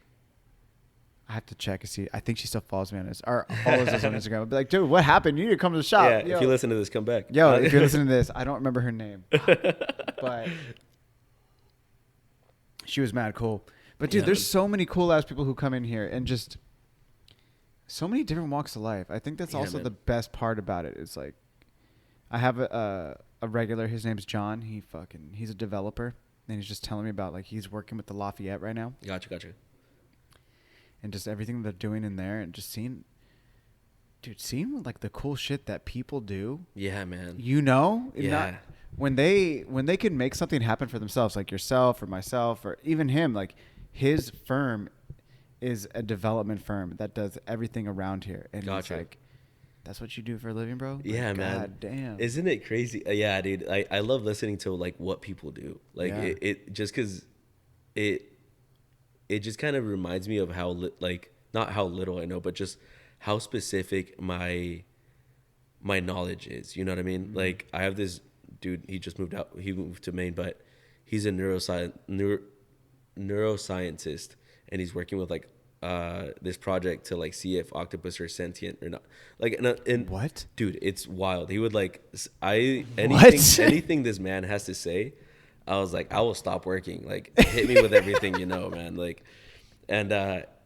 Just the smartest dude I've ever met. And he was like, yeah, I'm a neuroscientist, da-da-da. He's like, and I used to be I was going to be a lawyer. I lived in New York. He has pictures with a bunch of the old school SNL cast. And I'm just and he's like, yeah. And then I was going to I went into politics for a bit, but I didn't like it because it's so and I'm just like, yo, this dude has lived 10 lives. Dude, and so just the interesting. Coolest guy, man. And I'm just I make coffee and burritos, man. I'm like But dude, but you're not acknowledging what you even said or just not even reference, but said at the beginning of the podcast, you've already lived a different life. Yeah. You went to college, sure. You did the brewery thing. Dude, I can relate to that. When I talk to some people about, being a skateboarder, doing that, how I'm getting here and then, fighting and then, getting in that game and then doing all these other things. When you talk to some people, they've never even left the one thing that they do. For sure. You know what I'm saying? And it's very easy. And especially, dude, if you're going to get older, bro, you're when you said you're 26, that blew my mind. 28 now. Oh, yeah. Oh my gosh. Come on. Yeah. Huge change. Stop it. Bro, I have 8 years on you. Yeah. The fact that you're already doing this and you have 2 years on me. I'm 6 months. I mean, it sounds like we started our brands at the same time, but you went straight into the cafe. I was doing wholesale and just other cafes. Yeah. So this, I'm only 6 months into my brick and mortar, and yeah, dude, all this white hair that you see now in my beard, that shit was not there 6 months ago. For sure, dude. You know what I'm saying? And so, I mean, damn, son, just hearing you say that now, it's wow, dude. Props. Thanks, man. Respect, dude. The fact I can't believe you already knew that early on. That's what you... Dude, when I was 26... Yeah. Dude, I was skate life. Yeah, dude. Getting drunk, like turning up, skating, not giving a fuck. Yeah, for sure. Not focused on a business. Yeah. You're like, that's the last thing on my mind. Last dude. thing. Yeah. I mean, dude, if I would have tried to run a business when I was 26, I probably would have ran it into the ground. Yeah. Maybe not. Maybe I would have like buckled down, but I mean, the person I am now at 36 is not at all who I was at 26. Bro, I think such a big thing for me is that like I was just kind of like I'm like in my head I was like I'm not prepared for this. Mm-hmm. But then again, like at one point am I going to feel like I'm actually prepared for this? You know what I mean? Like I'm like I could work in coffee shops for 20 more years or restaurants or whatever. And I'm never going to have the experience of having owned a place.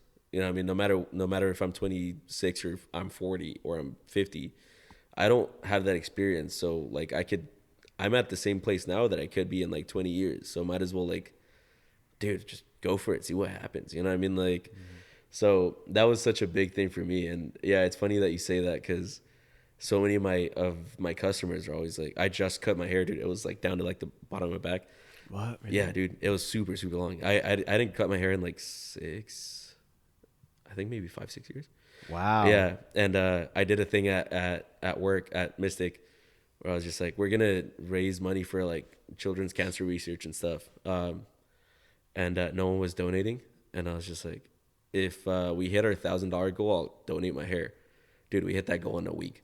Like, I was just like, damn, now I got to cut my hair down. All right, cool. So I'm still getting used to it. But yeah, those kinds of things where it's funny because like I have people be like, wait, you're how old and you're doing these things?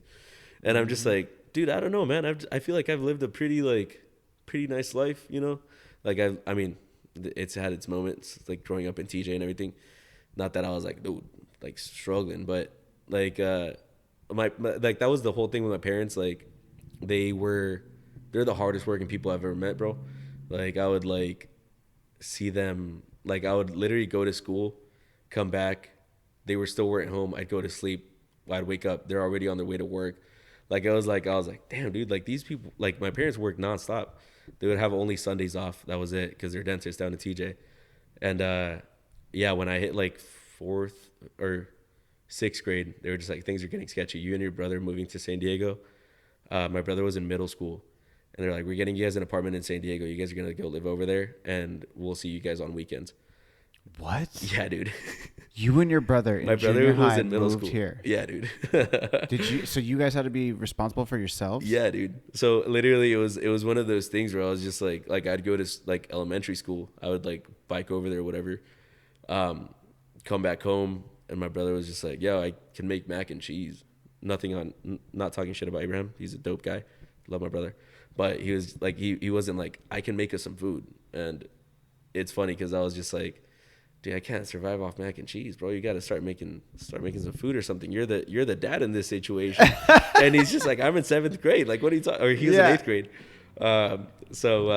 Yeah, nah, like that, like those kinds of situations where my parents were just like, cool, you guys got this. You figure it out. Like, I trust you guys. I believe in you guys. And it was such a like thing of like, dude, life could have gone so different. Are you kidding me? Yeah. Yeah. Yeah. But that was the thing that they were like, we don't, like my parents didn't have papers to live over here yet. And they were like, but we don't want you guys to be in the situation that like TJ was going through at that time. Going to school was sketch. Everything was getting pretty sketch. And they were just like, cool, you and your middle brother are going. Your older brother is about to leave to college anyway. So you guys figured out on weekends, they would come visit us, or we would go down to TJ. And that's just kind of how it was, man. And I was just like, sick. I speak horrible English. I was in ESL and stuff, and I was just like, I got to figure this thing out, man. I can't just be the kid that doesn't know what he's doing. Like, oh, jeez. Yeah, dude. So, yeah, dude, it's been a fun ride for sure. Dude, okay, so you're 28. Yeah, so I dated a girl from TJ, and when she would take me down there, she would tell me like, yeah, like growing up, because she's 30 now. She's 30. Gotcha. Girl, yeah. She would tell me like, she would grow up, and they would be like driving to school, and like there'd be just like bodies hanging from like the freeways and shit. Dude, it's so wild. I think when we were I mean, just to be clear, TJ is a beautiful place. Dude, I my love hometown. Tijuana. Yeah, I yeah. love I was Tijuana. like, Stop. yeah, Like, yeah, yo, yeah. I love it. Mad love. Yeah, Shout out yeah. to all my homies in TJ. Yeah. No, I love it, dude. And TJ's so different now. Like, just to be clear, TJ's beautiful now, dude. The amount of like dope restaurants, coffee shops, everything that's going in there. I love it, man. scream it to the masses. Yeah. And nobody, like, yo, if you want to come with us anytime, just like, Dude, yo, yeah. You know what Especially, I'm saying? like, we were talking about wine, dude. I love going on to Valle Guadalupe. Like, dude, some of the best wines I've ever had. And it, like, the the prices don't compare to going to, like, what's Napa? Yeah. I'm Sonoma. I was like, what is it? I'm like, dude, we got Valle Guadalupe down in Ensenada. Bomb ass wine, like beautiful views right by the beach. Half the price, a quarter of the price sometimes. Dude. Jesus. Yes. But like growing down in TJ, it's funny because when I was in Portland, I really felt the like, oh, dude, I'm like the Mexican kid around like no other Mexican kids, bro. Because growing up in Chula Vista, it's like you don't speak Spanish. Like what, dude? Like everyone's almost like expected to speak Spanish. You know, like So yeah, growing up in TJ, like, dude, I would like. There was things that we would see that I was like, this is probably not like okay for a kid to be seeing at like 3rd grade, you know what I mean? Like stuff like that. Some real like horror story shit. But when I went to Portland and I was like sharing like my story with people, dude, it was so funny. I had this class with this, I can't remember her name. She was a professor. She was super dope. She was an older white lady. And she's just like, oh, cool. Instead of doing your project or whatever, she's like, can you teach us about your hometown? And I was like, or no, instead of doing like a test, it was like a, oh man, I can't remember what class it was. Point is, whatever. She was like, instead of doing this test, can you like teach us about your hometown and do like a power slide or whatever, presentation. And I was like, hell yeah, dude, I hate tests. Are you kidding me? I'm gonna go ham on this presentation. and I like went in and I was just like, and I like what I just said. I was like, just to be clear, TJ is a beautiful place now. It like everything, it has its spots you don't go to. It has its spots you go to, anywhere you're at. Dude, it was so funny. She like asked me to come do that presentation for like 4 years more after I graduated, because she was like, I feel like being in Portland, people like want to feel like they're super like diversified, like there's so much diversity and stuff like that, and I'm like giving this presentation up there, and I'm like, dude, I still like forget words in English, like I still struggle to like think of certain words and stuff like that, but I've been speaking English for so long that I'm like, I still struggle to speak Spanish sometimes. Like I speak perfectly fluent Spanish, but sometimes I'm like, what's that word? Like I'm like, but I do that. I do that in English too. But it was funny because I was like doing that presentation for like 4 more years, and every time I would start it off with like, just to be clear, Tej is a beautiful place. Don't make me ruin it for you. Da da da. Yeah. And I was like, but if you ever go down there, let me know, and I'll have one of my homies down there like show you around. Don't just go down there alone. Like I'm like, dude, I don't even know, bro. Like I just a couple weeks ago, shout out to Andrea. She came up from TJ. Like I make it a point to go to Tecate and the TJ. Oh yeah. And Ensenada. I don't know any roasters in Mexico City yet. Gotcha. But I know roasters in all of those areas. Okay. And then, at least the coffee shops. And then Tijuana just being, dude, just the food. And Cacho. Oh, yeah. Dude, yeah. Dude, Colonia Cacho, I love it. Bro, Yeah. and then just all the other, another favorite place of mine is Oryx. The drinks there are super fire. Bodega Ocho is where I had my first Carajillo. Dude, Carajillos are great too. Yeah, dude, I mean, dude, it's on my menu. You know, I can make a deconstructed one, and like, dude, it's not even just like because my ex-girlfriend like showed me these things. It was because like she opened the door. And it was like opening Pandora's box. Yeah. Because then after like we had, broken up, me and my roommate who speaks Spanish, I definitely did not speak Spanish at all at the beginning of the year. Because I met her, I started speaking I was like, yo, I gotta learn Spanish. I gotta do this. Sure. Being Mexican culture, I was definitely not speaking Spanish growing up. In our family, it was not okay to speak Spanish. Gotcha. They were like, we were Mexicans who were like, nope, you learn in English and that's it. Like, we're not speaking Spanish. Some of my tias are like, definitely like from Sinaloa and some other places like from Mexico. Yeah. And my family's from there. My family's from Jalisco. But like once they got here, they're like, nope, Yeah. no more Spanish. You're doing American shit. Because like my dad's first language is Spanish. Gotcha. And he's the second of 7, and so him and his older brother only spoke Spanish. And then when they went to school, they used to beat the teachers would beat one of them at a time and make the other one watch. To speak English? To speak English. And they were like, yo, you need to speak English. That's you don't wild, speak bro. Spanish. Yeah, dude. Well, that'll make you like generationally try to get kids not to speak Spanish, Dude, bro. Yeah. nobody in my family but my youngest cousin. There's 7 brothers. Yeah. The youngest brother had a son with my tia Alicia from Sinaloa, and he speaks pretty good Spanish, but he doesn't. He says if you ask him, he's like, I don't speak Spanish. Yeah, for sure. But yeah, he speaks Spanish. I'm like, Yeah. what the fuck are you talking about, son? Like, Yeah.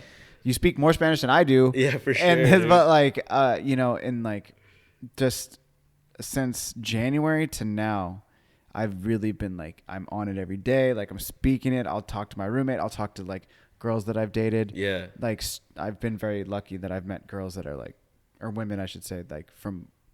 One girl that I dated, she was from Puerto Rico. She's 37. She moved here when she was 35. So when she talked to me, Yo, that's impossible. bro, when she talked to me, 3/4 of the time she'd be talking to me, it was in Spanish. Yeah, dude. So I'm just sitting there like, fuck, like I need to learn how to speak Spanish fast. Yeah, dude, for real. But that's rough, dude. yeah. But that's what it's like, and it's that Puerto Rican Spanish, like Yeah, dude. It's fast. Yeah, dude. But it was like. It kind of it ignited this thing in me because it's like being here and being on like a different. Like when I met my girlfriend from TJ, she looked at me. She's like, "You're not Mexican." Yeah, and I was like, "What the fuck do you mean by that?" And she was like, "You're not Mexican." She's like, "You're an American who has Mexican blood." I was like, "Yeah, but you know what's funny is like when I was in school, I would get in like racially motivated fights because we were at we were in the Bay Area, super diverse melting pot." But bro, they'd see my dad or my grandmother like drop me off, and they're super dark. Yeah, for real. Yeah. And they'd be like, "Yo, what the fuck? That's your parents?" I'm like, "That's my dad. That's my grandma." Yeah. Like your real ones? I'm like, "Yeah, my real. What the fuck? Like, I have a white mom, stupid." Like, Yeah, for you real. know. But it was like, it was when I remember just like telling my girlfriend from TJ, I was like, "Dude, you know." I've heard that a lot with like Mexican people from Mexico. Hey, I get that. I'm not trying to claim it. Yeah, 100%. Yeah. But when you get the brunt of like racially motivated shit, regardless of your skin color, like because they see your family. Oh, you feel it, bro. Like, that's your family.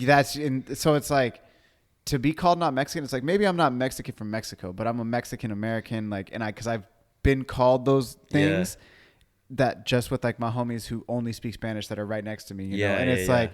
That was like my homie Juan. He was like fucking from Mexico, but he didn't speak any English. And he was in my 6th grade class. And I remember going up to him. I was like, "Yo, you're Mexican?"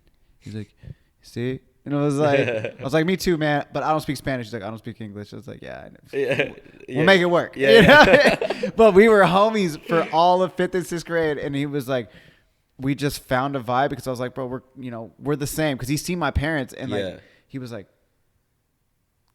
Papa. I was like, yeah, bro. I was like, that's my dad. Like, what the fuck? For real. You know, but it was like, it was very interesting. And as I've gotten older, that doesn't really, I mean, if I acted up and started acting like super gringo, like, you know, whatever. But when I go down there, it's with the utmost respect and they hear my name and then like, they know the vibes and it's like, they're like, everybody for the most part they speak English too, but it's funny it's like when I go down there and I'll try to speak Spanish to them, they just try to speak English to me sometimes. And they're like, "You could speak English." I'm like, "But I want to practice Spanish." Like, give me this chance, man. But they want to speak English too. Dude. I'm like, fuck. That's funny, bro. Dude, I love it. But being this close, all that being said, like I had a dude on last week who's did the Cholos games for 4 years. Oh, sick. Yeah, okay. And he did them in English, but he also speaks Spanish. But then he does like the commentator? Yeah. Oh, sick. Okay. Yeah, I know the dude's voice. I don't know what he looks like, but I feel like I know his voice. Yeah, Nate Aborea. Gotcha. Dude, he's fucking so sick. And we just talked about TJ a lot last week, but it's like, again, not knowing that you grew up there, like, dude, the love and appreciation that I have for that city, it aside from even just the great things that are there, the culture and the art and like the life, for like sure. the everyday, just the day to day when you go and like walk off the beaten path. Like if you walk, like if you're on Revolution and then you go over to like where the fucking arch is, and then you Yeah. walk away from the arch and go towards the church right over Yeah, there. yeah. Like you get in the neighborhoods. Yo, it's like the city around you transforms for sure. It does, Yeah, and it's so different. dude, it's wild because, yeah, man. Like I feel like still to this day, I go down there and I'm like, that's where I learned to drive. That's where I learned, like, you know what I mean? Like that's Damn, you learned to drive down there? Yeah, Yo, dude. you must be a crazy driver. dude. Stop playing. I learned to drive down there in my dad's truck. So I was just like, Damn. yo, if I gotta get places down here, I get aggressive. You know what I mean? Like, I'm Yeah, like, I know you. I can already know. But no, yeah, dude. Like it's one of those things where like I personally love. I hit a point. It's really funny that we're talking about this because talking about this the other day. I hit a point in high school where I like joined swim, joined water polo, and I was like kicking it with like the only basically not Mexican kids in my school because I was like in swim, I was in water polo, and I was like trying to like be as American as I could. You know what I mean? Just because I was like, yo, I gotta like start fitting in more. Like I was You like, got to acclimate. exactly. And it's funny because all my other homies, like, we're all like the dudes from the soccer team and stuff. Which, dude, I love these guys to this day. I still talk to them more than any of my other friends. But they were also from TJ. They were also in the same situation. But They're doing the same shit you were? no. But I'm the one that was like, yo, I gotta like acclimate. Like I was like, I'm tired of being like the Mexican part of like the Mexican kids. You know, like the mangueras as we used to call them. Mangueras. What does that mean? It's like the socials, like the guys that were like into like hella like brands and stuff like that. Oh. That was the mangueras in high school. Okay. Yeah, Like the popular kids. No? kinda. Cine? Like, It was like sceney, like, but it was like the kids that were like trying to wear like Louis Vuitton and like oh, True so it's kind of Religions like and shit fake, like that, you know? like a Fugazi. Exactly. Yeah, dude. And yeah, like yeah. it is funny because like there was like the socials which were like the like more put together guys, which I feel like I kind of fell into that category. And then there was the mangueras, which were like trying to be like narcos kind of guys, like wearing like the Louis Vuitton collar. And I'm like, dog, we're in high school. Who cares? Like, But all very machismo, it sounds yeah, like. dude, super, Yeah, super, yeah, super, yeah. dude. And I was just kind of like, I don't know if I fit into any of this, dog. Like, I was like, I gotta go find my own thing. So I like, again, I joined like the two most American sports available in my high school. I couldn't join football because I was tiny, but I was just like, oh, I'm gonna see what's up. And like now looking back on it, it's so funny because one of the biggest things to me is like being true to like my culture and like my past and everything like that, you know. And that's one of the things that like I said, when I was in Portland, I was like everyone's like token Mexican friend. Like it's so funny, bro. Like I was also in Portland in business school, so it was like I was the only brown kid, and my friend Olivia, who's half Chilean. And at some point, something horrible happened. Someone got stabbed in like one of the buses for being like Middle Eastern or whatever. Dude, it was a whole thing. And my teacher the next morning goes, oh man, yeah, like, have you guys heard about what's happened? Like, Izzy, how do you feel about that? And I was like, yo, there's 30 of us in here and you chose me? Like, I was like, that has nothing to do with me. I was like, I'm Mexican. I was like, yeah, that's horrible. And she goes, Olivia, how do you feel? And she's like, why are you doing this right now, dude? Like, this is super weird. But like I said, being in Portland, it was so different than being in San Diego, where like here, like you said, TJ's right there. It, like Fucking right there, 15 bro. minutes away, dude. Yo. So like when I would like talk to people about it, and they're like, "Oh, so is it like in The Hangover, like that, like that?" Like I'm like, What? like it's like I guess the third one was in TJ or whatever, and I'm like, "Yo, nah, what are you talking about? Like there's people living their lives and everything." Like Yeah. I was like, I grew up down there. Like they're like, "Damn, like is it like the show Narcos?" And I'm like, yo, I mean, you can make it if you want it to exactly. be that. I'm like I would always be like, yo, let me take you down there, because I feel like I can't describe it to you. Apparently, No. like, it's a normal fucking city. It is different. It's a different. It is a third world country. yeah, And it is like, you best believe as soon as you cross that border, you're in a fucking different country, bro. oh yeah, You know what And I you mean? it's one of those things where like you kind of low key better act like it. You know what I mean? Don't yeah. What big fucking facts, dude. Yeah. Don't be act that guy. accordingly. Don't, dude. It's so funny. I've actually said that. I think I said this on the podcast, like with either last week or maybe even the last two podcasts, because it's been TJ related.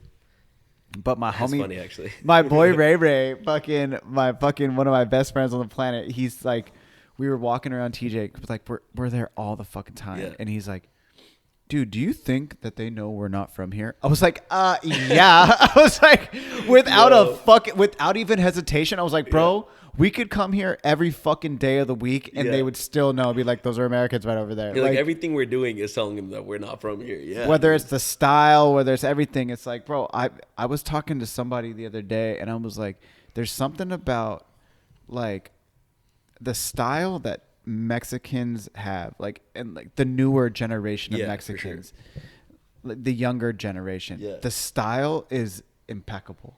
It's so fly, it's so good, and you can just tell that they're Mexican. And this is not in a way that's any like derogatory or nothing. If you know any like Tijuana artists or things that are like popping right now in Tijuana, like the way that these people style themselves, like they have a distinct look, and it's like, it's so fire. Like it's like you can tell they care about every aspect of their everyday. You know what I mean? Like their look, their everything. Dude. Yeah. It's very European almost. I feel that. You know what I'm saying? Dude, it's funny because I like I said, I'm the youngest of three brothers. My older brothers are 5 and 7 years older, and they're like I said, both of my parents dentist and TJ. My oldest brother's a dentist, his wife's a dentist. My middle brother has his own like business, his wife's a doctor.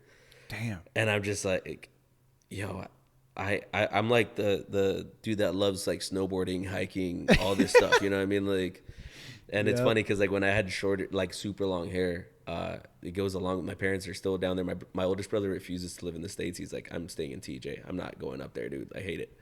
My mom would always be like, you got to cut your hair. It's looking like she throws like, she calls them indirectas, which is like indirect, like jabs.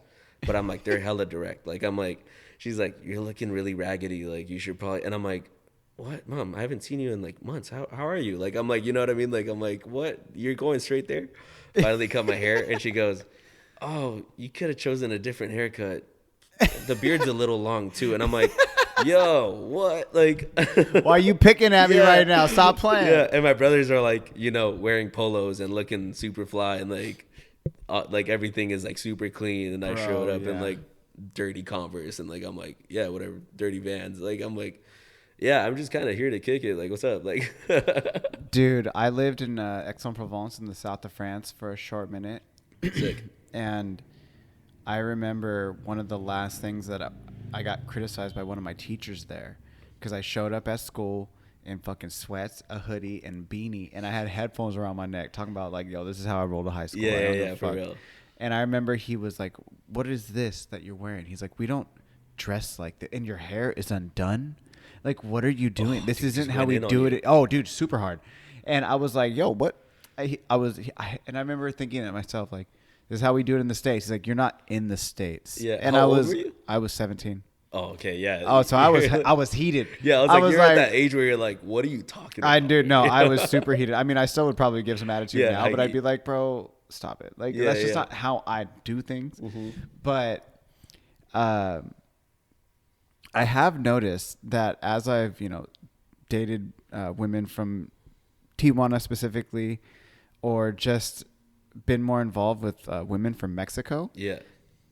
I've been around more of the men too, and I like, bro, the style between American men and Mexican men, super different. Like, dude, every dude has their hair done for their most part. Yeah. They always got some flashy shit on, a polo for sure, like tight clothes. Like the baggy shit is mainly for girls that I've noticed, for sure. And guys are like tight knit, designer somewhat.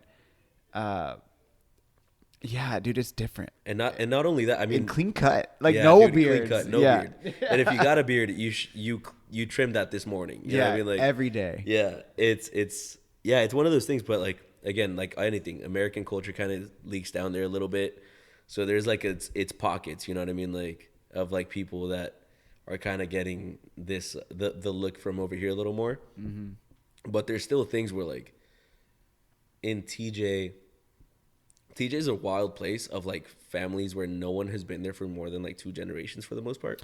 That's what Andrea was saying. Yeah. Because it's the first like Americanized like city in Mexico. It's like a stopping point to get to over here. You know what I mean? Like that's kind of how it feels.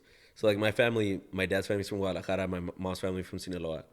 They went to college, moved to TJ, and what's it called? And the goal was to get here. You know what I mean? Like they were like To the States? Yeah, they were like we're gonna get our kids to the States, and that's kind of like the goal. So it's funny whenever to my parents' example, super dope people, but like to them like tattoos is like cholo shit. You know what I mean? Like they're like, yeah, like exactly, dude. I got tattoos on my legs, on my arm, on my chest, and it's funny, dude. I only started tattooing my legs first because I didn't want him to see it. I was a 25-year-old man. Like I'm like, yo, I got a long ass beard. Like I'm like, and I'm still like, yo, I gotta respect my parents though, because like that's just so instilled in you. Yeah. Still in family reunions, whenever I'm drinking a beer, my dad comes around, I'll like hide it as if I'm not like a business owner and like got my shit together. A grown ass man, almost 30 years old. Exactly, and I'm like, oh, shit. And I'm like, what am I doing, bro? Like, what the fuck? Like the first time they like when I went to Argentina, which was like last year, they were like, show us some pictures of Argentina, and I was like, fuck. In all these pictures, I'm like hiking, so I'm like wearing shorts and everything. And I got like my whatever septum piercing or whatever that I always like tuck in my nose whenever I see him. Same shit. Everything. I'm like, whenever I go over there, I like try to clean up, and they're still like, yo, you're looking kind of raggedy, bro. Like, you know what I mean? Like, I'm like, damn, dude. Like, but yeah, when they first saw the picture with like the tattoos on my legs and like the septum piercing, my dad just let out the biggest sigh, and my mom just gets up and she goes, I'm gonna go get some water. And she just walked away. Like she was just like, and I'm like, wow, yo, come on, bro. Like, yeah. But it's so funny because I'm like, I hate to say it, but I think if we would have stayed in Mexico, my life would have been so different. So different. And I'm like, but the opportunities that like, again, to them, that's what this means. But I'm like, I mean, I feel like I'm doing pretty decent. You know what I mean? Like, I'm like, that doesn't mean anything in my book just because I'm over here. I grew up mostly over here. You know where your roots are. Exactly. You know? Yeah. That's what it is. But yeah, man, that's such a TJ thing. And like I said, because it's like a stopping point to get to the States, it's so like still so traditional. Like it's not like it's like super American. It's like, nah, like we were like going to church 3 times a week kind of thing, like everything, like heavy Catholic, heavy Catholic, yeah. That makes a lot of sense. Yeah, same. Yeah, same. Exactly. So I mean, it's almost like it comes with it, you know what I mean? It's like a part of it, but it's part of the culture, man. Yeah, for sure. I mean, that's so funny that the Mexican, like the traditional Mexican family, like my ex-girlfriend, her family, like I didn't have my hand or my neck tat yet. Yeah. But she was like, yo, tattoos are a big thing for my family. And she has one tattoo. I mean, she might have more now. I don't know. But like she had one on the back of her arm, and she's like, I literally, like when I was dating her, she had just told her mom about it, and she'd had it for like almost a year. Yeah. Super crazy. I was like, yo, you want me to meet your parents? And like, I'm going to go fucking meet them with my tatted. Yeah. And she's like, they don't care if it's on anybody I'm dating. She's like, but on me, absolutely not. For sure. Yeah. And I'm just like, well, you know, now I'm to a point where I feel like with my tattoos, I'm just too old. I don't even care. Like, I don't ever say that in my life. Like I'm too old to do something, but it's like, nah, I'm at a point now where it's like, this is just the beginning. Like in terms of like wearing, like now that I have tattoos on my hands and my neck, I'm like, okay, I'm going to finish the other part of my neck. I'm going to do like a whole piece on my hand. And it's like, this is just going in. Yeah, you know? exactly. That's how it goes, man. Dude. Yeah. Okay, so. Yeah, sorry, dude. We got kind of bring it back now, but like, I mean, hey, that's totally fine. That was really fun. Yeah. What do we have as far as like future plans for Mystic Mocha? As far as future plans, directly Mystic Mocha, I mean, like I said, we're almost going to hit 2 years, but owning a business, you know, the whole like most businesses don't work in a certain amount of years or whatever. I'm still like we're pretty set up, but I'm still like, I want to hone it down as much as I can before I start looking for something else. I love owning Mystic Mocha, and I do want to grow it. Like, I would love to like open either a second location or something similar that is like like I said, a tap room or some sort of different kind of concept that's also like still linked up to it. So that's the future goal for sure. I want to kind of like see what else I can get into. Like I said, there's a lot of things that I would love to get into the business of doing, you know what I mean? Because again, it's fun. It's fun, man. At the end of the day, it's coffee, it's food, it's beer, it's wine, making people happy, it's interacting with people. I feel like I just want to keep kind of growing that as much as I can. So whether it's Mystic Mocha Part 2 or something else, we'll kind of see. Yeah. I mean, that would be pretty exciting. It would almost seem like if you did get another spot to maybe do a different name, only because like you stayed true to that community. For sure. But it would also be really cool to see like Mystic Mocha expand past University Heights. You know what's crazy though, because I always think about it and I'm like, but I feel like almost people don't want there to be another Mystic Mocha. That's what I mean. Because it kind of takes away the fun of like being to the only Mystic Mocha. Not saying that people don't want Mystic Mocha to succeed, but it kind of takes away that like neighborhood thing, you know, like No, I back that. Yeah. I back that. Well, dude, I mean, I feel like we covered everything. Yeah, man. Dude, but yeah, no, we reached like, I usually keep it an hour and a half. We're already past it. Like, dude, we fucking it's like so. Dude, I was having a great time. I lost track of time. I forgot we were doing a podcast. I was just talking. Dude, I love how there's so many. The thing about you fucking just living over here without your parents, like, wow. The fact that you didn't end up like a fucking crazy person, and like, doing some cholo shit. Yeah, like, exactly. For real, dude. Is awe-inspiring. And man, like, I love the fact that what you're doing, I have to come over to your space and like actually like go there. Yeah, man. But dude, I mean, I'm so glad you came on the show. I want this to be a platform for people to like get out, not just in the local area, because like, dude, this is a global podcast. Like, people now, like whoever's coming to visit from anywhere in the world, I hope they come to your cafe and like check it out and get some chilaquiles, because like, yo, I fuck with chilaquiles. But tell everybody where they can find you, like address to this to the cafe, and also your Instagram if they want to reach out or anything like that. Yeah, dude. So we're at again, Mystic Mocha at 2105 Mission Avenue, right here in University Heights. Our Instagram is Mystic Mocha Cafe. Yeah, man, we're open every day, so come through, grab some coffee, grab some food, come kick it, come talk to us. We're there. Yeah, dude. Fuck yeah. All right, Izzy. Thank you so much, sir. Thanks, brother. Peace. Yes. Thank you so much, Izzy. That was an amazing conversation. And guys, be sure to go over there and check him out. Check out some of his chilaquiles that he's been talking about. So big shout out to Izzy. Thank you, brother. I know you're busy, so thanks again for coming on the show. And guys, I just want to give a huge shout out and thank you to everyone around the world who continues to support Caffeine and Green, whether you're getting a cup of coffee or you're listening to the podcast and sharing it with all your homies. Guys, really, from the bottom of my heart, I really appreciate it. And just stay tuned. If you're in the United States, have a happy Thanksgiving. You know what I'm saying? Tomorrow's Thanksgiving. So love y'all. Enjoy the holiday. And I will see y'all next week. Peace.